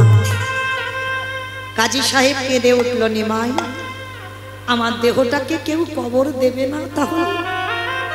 ভগবান হেসেছিল, যে আমারে চায় তারে আমি চাই, আর যে আমারে না চাই তারে আমি না চাই। তুমি তো আমার চরণে সমর্পণ করেছ, আর এই পৃথিবীতে যে ভক্ত গোবিন্দ চরণে দেহ মন প্রাণ সমর্পণ করে দেয়, দরকার লাগে না শেষের দিনে কারোর ভগবান অর্জুনের রথের মতো ঢাল হয়ে তোমার সামনে দাঁড়াবো, কিন্তু এই সমর্পণটা করার কায়দাটা জানতে হবে। ওই যে বললাম, ধর্মটাকে আঁকড়ে রাখতে হবে, সংসার করো, তবে তোমার সংসারে ভিজলে হবে না, দেহটা রেখে দাও, তোমার মনটা আমার গোবিন্দ চরণে দিতে হবে। নিতাই গৌর প্রেমানন্দে। এইবার লক্ষ্য করেন, কাজী যেই না গিয়ে বলল যে আমাকে কেউ কবর দেবে না, আমার কবরে কেউ ফুলও দেবে না, বলে দরকার নেই, আমি তো আছি। সেই কাজীর বার্ধক্য দশায় পিপাসার জন্য ছটফট করেছে, কেউ একটু জল দেয়নি। আমার ভগবান নিজের হাতে গিয়ে বিধর্মী মুসলমানকে জল খাওয়ালো। শুধু জল খাওয়ালো নয়, সেই কাজীর মৃত্যুর পর যারা যাবেন বামন পুকুর, মায়াপুরে ঢুকতে আগে স্টপেজ বামন পুকুরে কাজীকে কবর দিয়েছে। কিন্তু শুধু কবর নয়, মহাপ্রভু নিজের হাতে একটা চাঁপা ফুল ওই কাজীর কবরের উপরে পুঁতেছে। দরকার নেই কারোর ফুল দেওয়ার, এত এত গাছ থেকে ফুল পড়ে, দেখে মনে হবে বাবা কেউ যেন কাজীর কবরটাকে সাজিয়ে দিয়েছে। তাহলে ভালো যদি ঠিক ঠিক বাসার মতো তুমি বাসো, তাহলে শুধু অর্জুনের রথের সারথি নয়, তোমারও দেহ রথের সারথি কৃষ্ণ, তোমারও কাছে আমার ভগবানের ঢাল হয়ে দাঁড়াবে। নিতাই গৌর প্রেমানন্দে। হরি বল হরি বল। আর কলিযুগে আমরা যে যাই করি না কেন, যাগযজ্ঞ নয়, ব্রত পূজা নয়, ধ্যান তপস্যা নয়, কেউ যদি পূজা অর্চনা না করি অসুবিধা নাই, কেউ যদি বার ব্রত না করি অসুবিধা নাই, কেউ যদি ধ্যান তপস্যা যজ্ঞ অনুষ্ঠান না করি তাতে অসুবিধা নাই। চৈতন্য মহাপ্রভু বললেন, কলির মানুষের একটাই মুক্তির পথ, হরির নাম হরির নাম হরির নামৈব কেবলম কেবলম বলো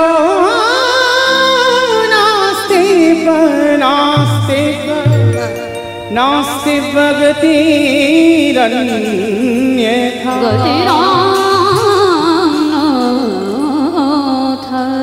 কলির মানুষের হরিনাম ছাড়া কোনো গতি নাই, কোনো গতি নাই, কোনো গতি নাই।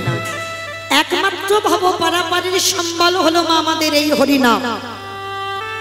আপনারা প্রশ্ন করবেন মৌমিতা ও সব কীর্তনিয়ারা বলে হরিনাম করো, হরিনাম শোনো, একাদশী করো, তুলসীতে জল দাও, ভগবানের নাম ভজন করো, কৃষ্ণ ছাড়া তোমার কোনো গতি নাই, কৃষ্ণ ছাড়া তোমার কোনো রাস্তা নাই।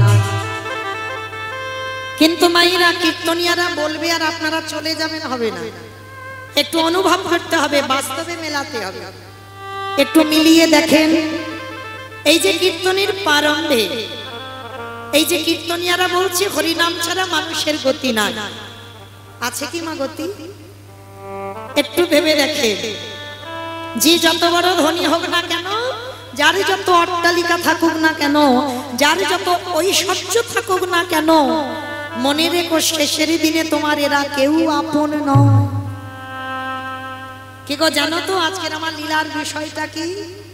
উত্তর গোষ্ঠ। সবাইকে তো ফিরতে হবে, কেউ কি যাবো বলে থাকবো বলে এসেছি? সবাইকে যেতে হবে। তাহলে সবাইকে যখন ফিরতে হবে, তাহলে দেরি নয় মা, হয়ে এসেছে তাই। সময় যখন হয়ে এসেছে, কিসের এত মায়া? ছেলে আমার, মেয়ে আমার, জায়গায় আমার, জমি আমার, কিন্তু যতই আমার আমার করো না কেন, একেবারে যদি বাঁশি বেজে যায়, পড়ে থাকবে সরকারি খাবার। এসেছো একা, তুমি যাবে একা, তোমার সাথে কেউ যাবে না। তবে বাবা তোমার সাথে তোমার কর্মটুকু যাবে। কতদিন তুমি হরিবাসরে বসেছ, কতদিন তুমি সাধু সঙ্গ করেছ, কতদিন তুমি গুরু চরণ আশ্রয় করেছ, কতদিন তুমি একাদশীর উপবাস করেছ। তাহলে এই ভালো ভালো কর্মগুলো তোমার সাথ দেবে, আর কেউ সাথ দেবে না। তবে মা আমি মৌমিতা একটা গ্যারান্টি দিতে পারি, আর একজন তোমার সাথ দেবে, সে কে জানো? জানি না, এটা মুর্শিদাবাদ তো, নদিয়া। হ্যাঁ, তাহলে এই নদিয়ায় নিয়ম আছে কিনা জানা নেই, তবে আমার ডায়মন্ড হারবার এলাকায় নিয়ম আছে মা। মানুষ মরে গেলে সাথে কিছু দাও বা না দাও, ওই খোল আর করতালটা তোমায় পিছনে বাজাতে হবে, আর বলবে না বলো হরি হরি, বলো হরি হরি। কি মাইরা আপনাদের গ্রামে নিয়ম আছে তো? তাহলে কেন বাবা খোল করতাল বাজাতে বাজাতে যাব? এই জায়গাটা অনুভব করে, ঠাকুর বিসর্জন করতে যাচ্ছ, বড় বড় ডিজে বক্স বাজাচ্ছ, তাহলে তার বেলা অসুবিধা নাই। তাহলে আমাদের দেখো যেদিন বিসর্জন হবে, সেদিন কি একটা ডিজে বক্স বাজিয়ে গেলে হতো না? হচ্ছে না, কেন হচ্ছে না? এই জায়গায় চৈতন্য মহাপ্রভু শিক্ষা দিলে, ওরে কলির জ্ঞানন্ধজি, পিছনের দিকে তাকিয়ে দেয়, এসেছিস একা, যাচ্ছিস একা, এসেছিস যেমন খালি হাতে, যাবিও খালি হাতে। তাহলে সাথে যাবে কে? এই হরি নামে যাবে।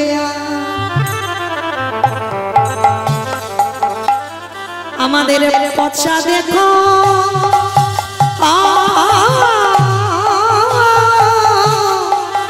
দেখো যাবে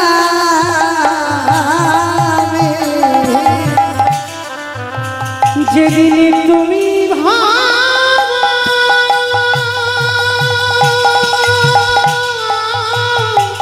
হরি বল হরি বল।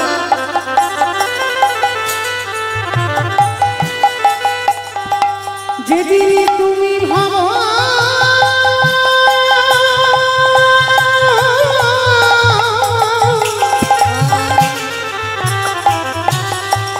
যেদিন তুমি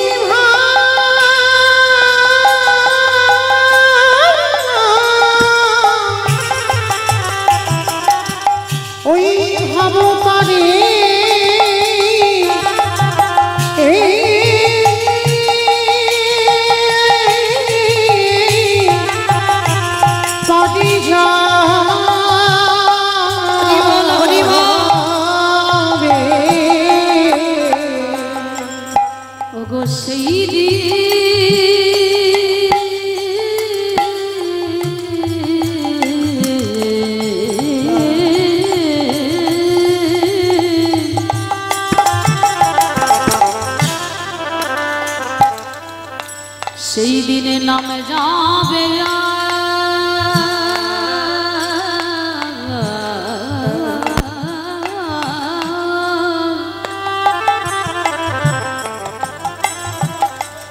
এই পচা দেহ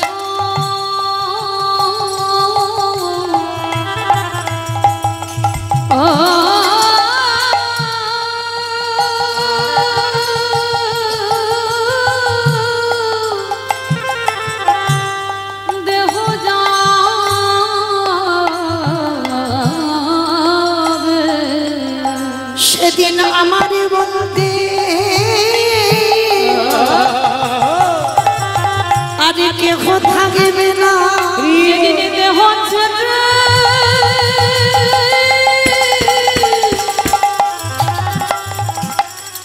সাদের দেহ ছেড়ে প্রাণের পাখি উড়ে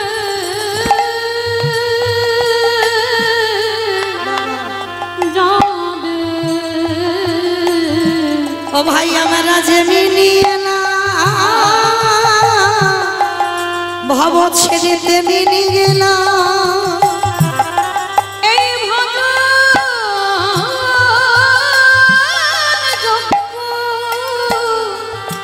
দেহ আমাদের কারোর কৃষ্ণ ভজ হলো না চৌরাশি লক্ষ জনে ভ্রমণ করে হে দয়াল তাই আগে ভাগি জানাই লাগিলাম আর বলা হয় না হয় তুমি যেন চরণে ছানা করো রাখি শুধুই জানবে নয় জানবে জানবে তোমার ওই চরণে সব সপিলাম তুমি যেন চরণে ছাড়া করো না কে তোমার ওই চরণে আমি সব সপিলাম যেন চরণে ছাড়া করো না কে চরণে ছাড়া করো না হে আমি আগে ভাগি জানাই রাখি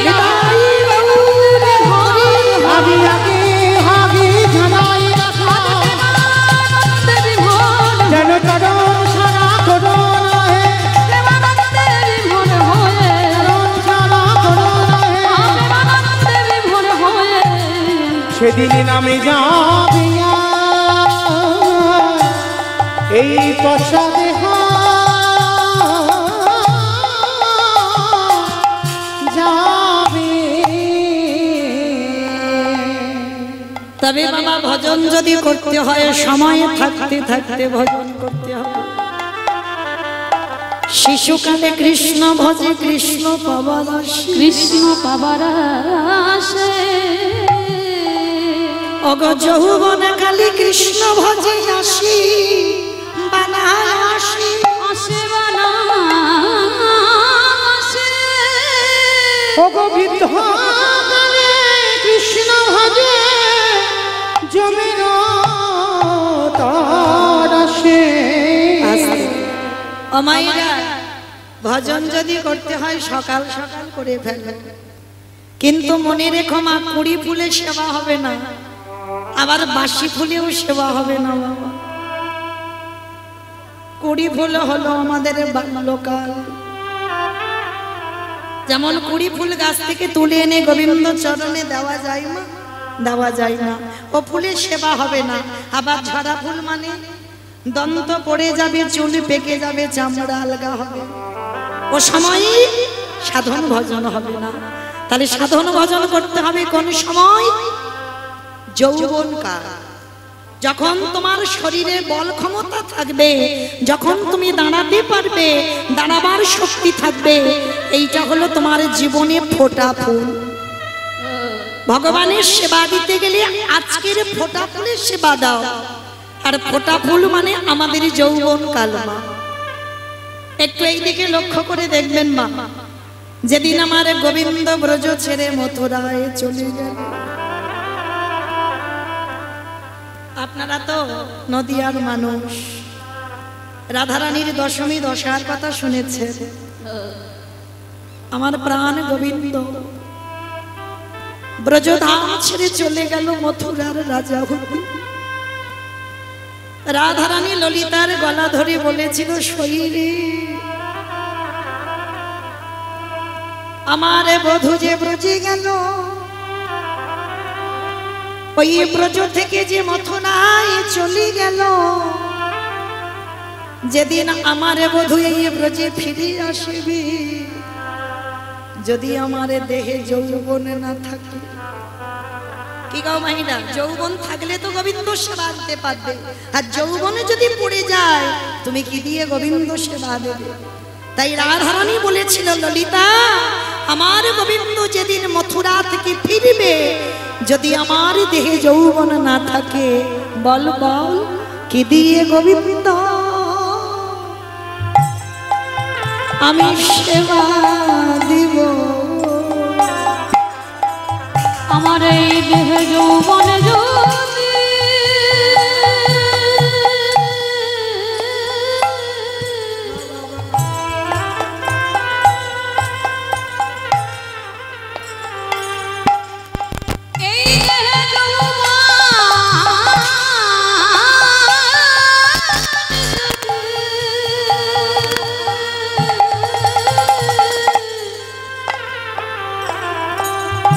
যদি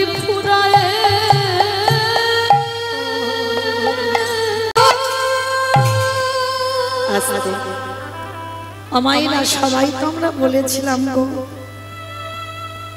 যেদিন মাতৃজঠরে অনেক কষ্ট ব্যথা বেদনা পেয়েছি, পৃষ্ঠার গন্ধ কৃমিকীটের দংশন সহ্য করতে পারছি না, সবাই বলেছিলাম দয়াময় পৃথিবীতে নিয়ে চলো, আমরা কথা দিচ্ছি আমরা কৃষ্ণ দাস হব।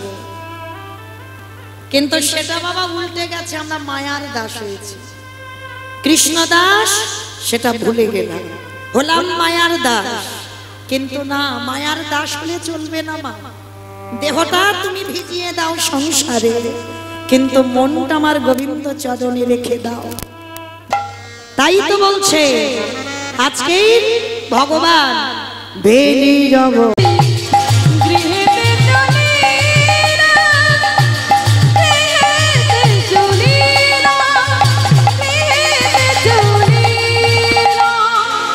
হঠাৎ আমার ভগবান ভক্তদের নিয়ে বাবা হরিনাম করছিল।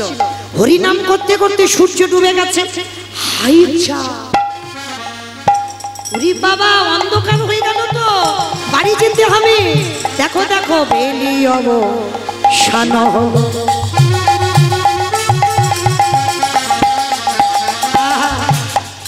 গৃহেতে চলিলা, আজ গৃহেতে চলিলা, গৃহেতে চলিলা।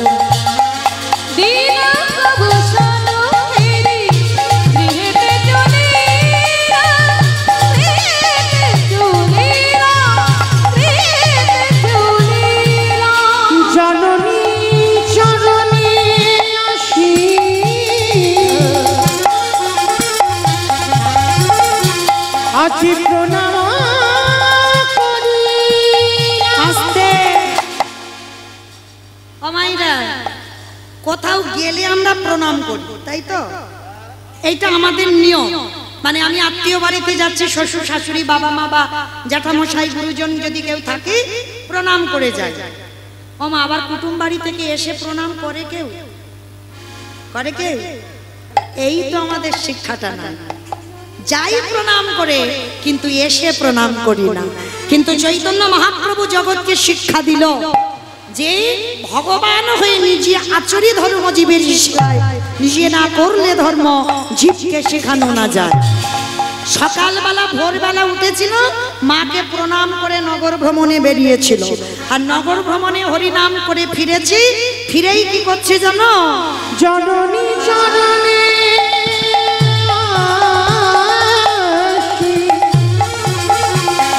আজ প্রণাম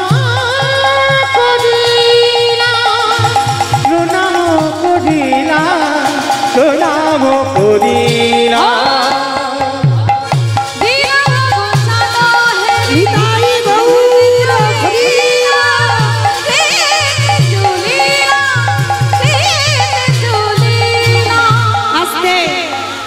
আজকের ভগবান কি করেছে বাবা, এই যেই না বেলি অবসান মানে সন্ধ্যা হয়েছে, এবার সমস্ত কিছু নিয়ে ঘরে যাবে, তাহলে মা কি বস্তু দেখো, মা কি বস্তু দেখেছো, যাচ্ছে প্রণাম করে আবার এসে প্রণাম করছে।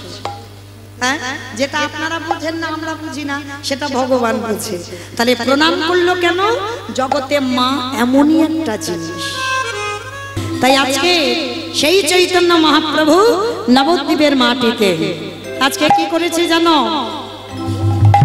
ধুলায় ধূসর অঙ্গ গদ গদ ভা গদ গদ ভা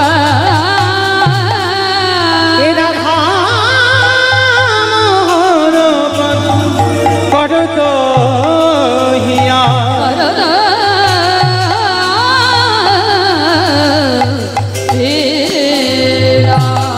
হায় রাধা মোহন সুন্দরী কি ধ্বনিটা হলো কি, এটাও জয়, ধ্বনিটা হলো কি, এটা নাকি জয়, এটা জয় নয়, একটু প্রেম সে জয় দাও, এত জোরে জয় দাও কত দূর শোনা যাবে, করিমপুর, করিমপুর নাকি শোনা যাবে, গোপালপুর ঘাট, ও কাছে কাছে না, ও করিমপুর বেশি কাছে, ও বেশ, তাহলে চলো আচ্ছা সবাই আমরা অমাইরা এত জোরে দাও, শুধু আমার এই করিমপুর গোপালপুর ঘাট নয়, সোজা চলে যাবে সুরধ্বনি গঙ্গার তীর। কই দেখি একবার প্রেম সে সবাই দুটো হাত তোলো তো দেখি, একবার বাহু উত্তোলন করেন সবাই, আত্মনিবেদন। আমার বাবা ঠাকুর দাদা ভাইরা যারা পিছনে আছেন চরণ ধরে বলছি, সবাই একসঙ্গে বলবেন কেমন, এই যে আনন্দটা আর কোথাও পাবে না। প্রথমেই বলেছি বাবা এই খেলায় সবাই জিতবে, কেউ হারবে না, সবাই প্রত্যেকে বলেন গৌর সুন্দরী কি, নবদ্বীপের ধাম কি, সচির নন্দন কি, বিষ্ণু প্রিয়া কি, হৃদয় চাঁদ কি, ভক্ত বৃন্দ কি, হরিবাসন ধাম কি, সাধুগুরু বৈষ্ণব কি, গ্রামবাসী বৃন্দ কি, কমিটি ভাই সব কি, হরিনাম যজ্ঞ কি, আজকের আনন্দ কি, নিতাই গৌর প্রেমানন্দে। বাবা হাত কাকু ব্যথা করলো না, কিন্তু একটা ব্যায়াম হয়ে গেল। চলো হরি বল। আচ্ছা একটু মালা চন্দনটা দেওয়া হয়ে যাক, কেমন? শ্রীকৃষ্ণের যতি খেলা সর্বোত্তম নরলীলা নরবকু তাহার স্বরূপ গোপবেশ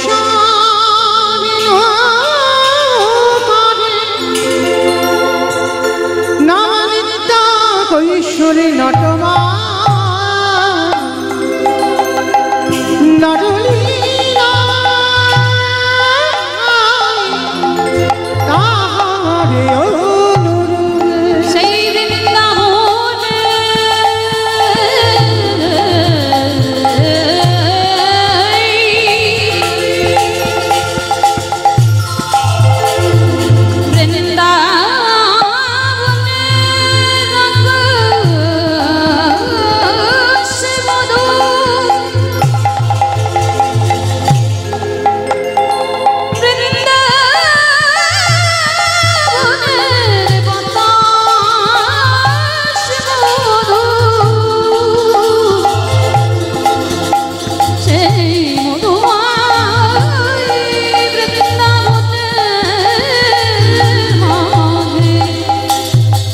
প্রাণে গোবিন্দ আমার কত লীলা করেছে। দেখো লীলা ময়ের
কাঞ্চন গৌরাঙ্গিনী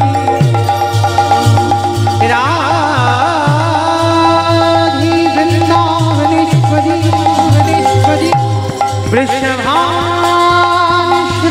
দেবী তন্নমামি হরি প্রিয়ে কনোতি পাতানা পঙ্গু লম্যায়তে গিরি ইয়তে কৃপায়ে তমাং বন্দে পরমানন্দ মাধবা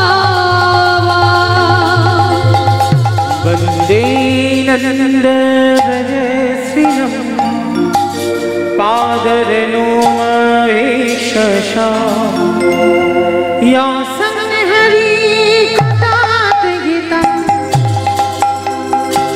प्रणति भुवनत्रया वन्दे नन्दव्रजश्रीना वरदेवमहेशा यशोधरि गदकुदिमा प्रणते भुवनत्रया वन्दे नन्दव्रजश्रियं पादरेणुमहेशशा या संहरि कटात् गीतं प्रणति भुवनत्रया वन्दे नन्दव्रजश्रीना वरदेवमहेशा यशोधरि गदकुदिमा प्रणते भुवनत्रया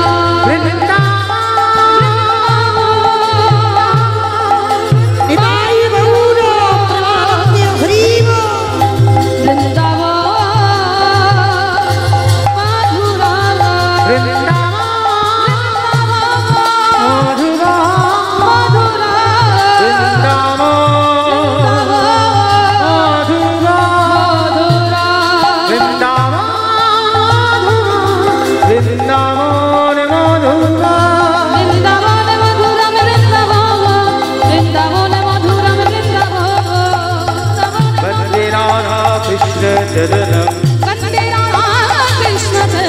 वन्दे माधवनन्द कुमारं वन्दे राधा करुणया पारं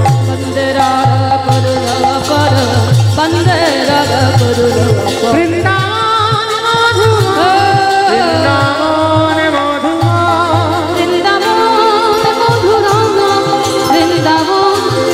मधुरा জানি তাই চলুন আজকে আমরা সবাই চলে যাবো মধুময় শ্রীধাম বৃন্দাবন ধাম। তবে মাইরা বৃন্দাবনে যেতে গিয়ে একটা ভজন গাইতে গাইতে যাবা, কেমন কি মাইরা? একটা ভজন হবে তো, কই দেখি সবাই একটু উলুধ্বনি দাও, একটু প্রেম সে উলুধ্বনি সবাই। রাখাল রাজা বনি দিলে কোথায় বৃন্দাবন শ্যামীকুণ্ড রাধাকুণ্ড গিরি গোবর্ধন রাখাল রাজা বলে দিলি কোথায় বৃন্দাবন শ্যামকুণ্ড রাধাকুণ্ড গিরি গোবর্ধন রাখাল রাজা বনি দিলে কোথায় বৃন্দাবন শ্যামীকুণ্ড রাধাকুণ্ড গিরি গোবর্ধন রাখাল রাজা বলে দিলি কোথায় বৃন্দাবন শ্যামকুণ্ড রাধাকুণ্ড গিরি গোবর্ধন ওই ভাগ্যবতী শ্রীযমুনায় উজান বই যান কেশি ঘাটের শিবার আছে শ্যামরা ভগবতী যমুনা উজানে বয়ে যায় কেশি ঘাটে শিব আশিসে বুড়াই। ওমা আমি আর আমার সম্প্রদায় যাবো, আর কেউ যাব না, কেউ যাব না। যাবো তো? যারা যারা যাবো কই দেখি একবার হাত দুটো তোলো। সবাই একসঙ্গে তালে তালে করো, তালি খেবেন কেমন? প্রত্যেকে ভাগ্যবতী শ্রী যমুনায় পূজার বয়ে যায়, দেখি ঘাট শিবায় আছে শ্যামরায়। ভগবতী শ্রী যমুনা উদানে বয়ে যায়, কেশি ঘাটে শিব আসে মোরা। বাঁশরি বাজাই রে সখী, বাঁশরি বাজায়, বাঁশি শুনি রাধা রানী যমুনাতে যায়।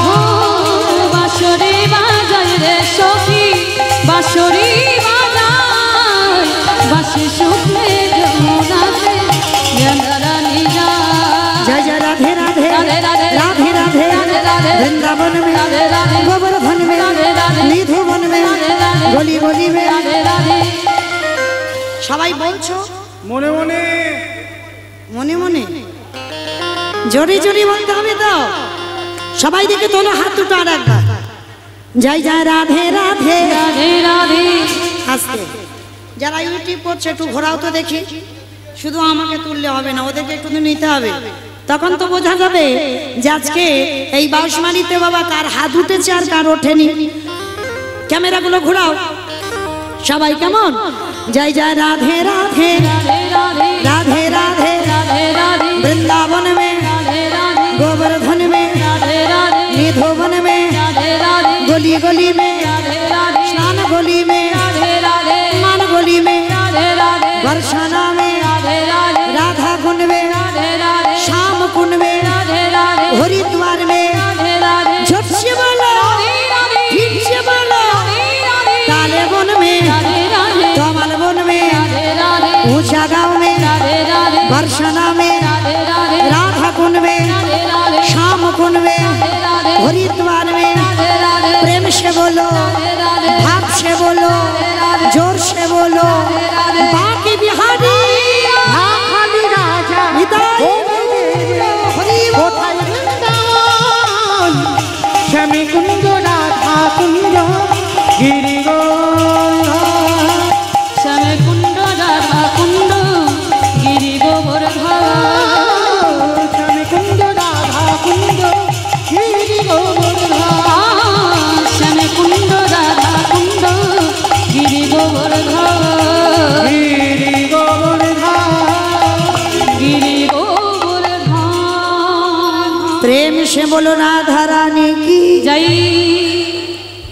জয়টা হলো, ও তো রাস্তার উপরে উঠলো না, একটু জোরে দাও তো মায়েরা। আপনাদের এই বাউসমারিতে এই যে 16 প্রহর হরিনাম ব্যাপী হচ্ছে, অষ্টকালীন চলছে।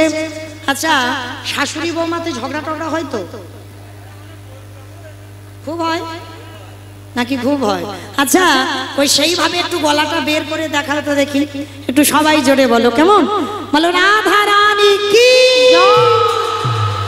তার মানে ঝগড়া হয়। বৃন্দাবনেশ্বরী কি, যমুনা মাইয়া কি, নন্দগাম কি, ऊंचा गामो की, वर्षा नमो की, भक्त वृंदो की, हरिवासुर धाम की, साधु गुरु वैष्णव की, आपन आपन गुरु चरण की, कमिटी भाई सब की, हरिनाम यज्ञ की, आज के आनंद की, निताई गौर प्रेमानंदे।